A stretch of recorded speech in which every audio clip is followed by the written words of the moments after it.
I absolutely can't stand this kitchen caddy. It's old, it's flimsy, it's starting to rust, it just gotta go. And so I built this white oak kitchen caddy with these beautiful, stylish matte black handles. And the best part about this is you can build this too in about a day with some basic tools. In this video, I'm gonna show you how, so let's get started.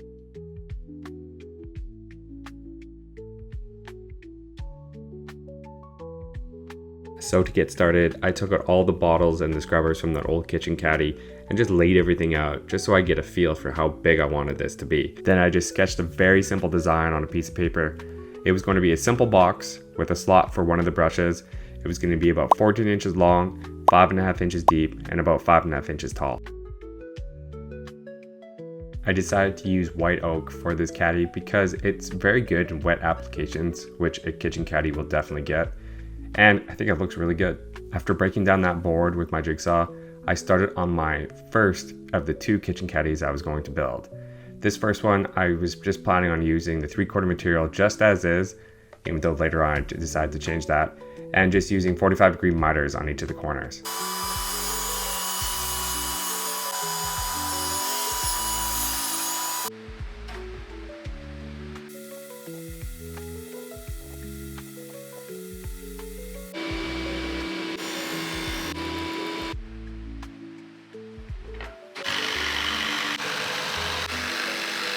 Then I laid everything out flat and used blue masking tape to hold all the pieces together so that I can lift everything up, flip it over, and then apply glue in the 45-degree miters.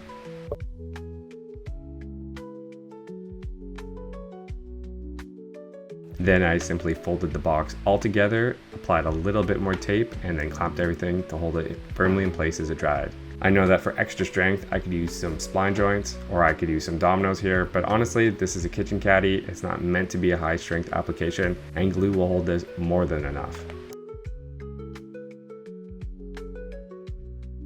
It was right about now that I realized I completely hated this design.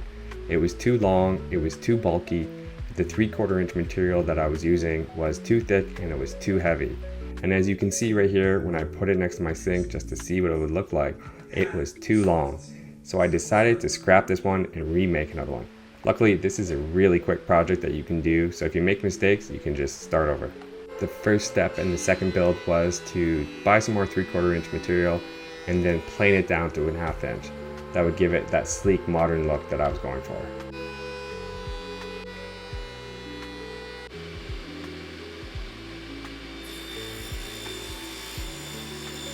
Now, instead of cutting 45-degree miters on my table saw like I did for the first build, I found these router bits that would actually create a special edge at a 45 degree such that you could lock two of them together to form a 90-degree angle, and it would be like perfect every time. So I set up my router table with these bits, and after running a few test pieces through it, I ran my boards through it and was able to create almost perfect 45-degree miters right off the bat. I did mess up a little bit, they were off just a smidge. Honestly, not so much that anybody could see, but they were so much closer, and they kind of lock together so they hold each other, so they're a lot easier to clamp in the end. With the edge profile that the router bits gave me, I was able to easily dry fit the box because everything just kind of locked together, and I just used my hammer to tap in the grooves.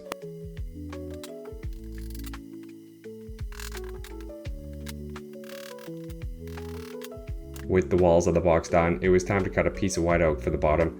I just used 3/4 inch material. I did not plane this down to 1/2 inch. And then I cut a groove alongside so I could kind of just slide it into the bottom of the box. And then for the separator, I just used another piece of white oak and then cut 2 grooves on the side of each box so I could just slide it in.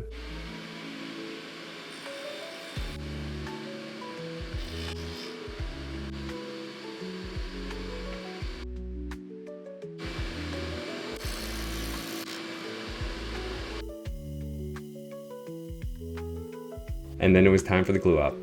Those 45-degree router bits that I used had these grooves, so I just applied a little bit of glue inside of each of those and then used those for alignment when setting everything up, and then clamped and just let it dry for a while. I did the box first, and then I did the bottom, and then I did the separator.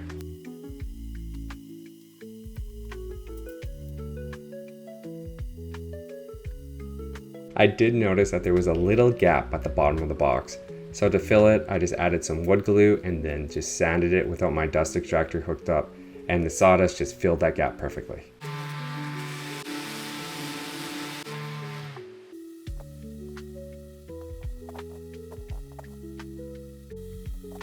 I really liked the look of natural white oak, so I decided to use a water-based polyurethane in order to prevent that white oak from yellowing, which I think looks terrible.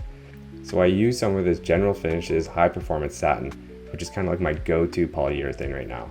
It's fantastic, and after a few coats, it provides a ton of protection. And as a final step, I added these handles just to make it a little bit easier to carry around, and added silicone feet to the bottom. And that's it, we're done. This is a very simple build that you can do in one day and just adds that personal flair to your kitchen. If you guys like this content, then please leave a like and subscribe to the channel, and I'll see you in the next one.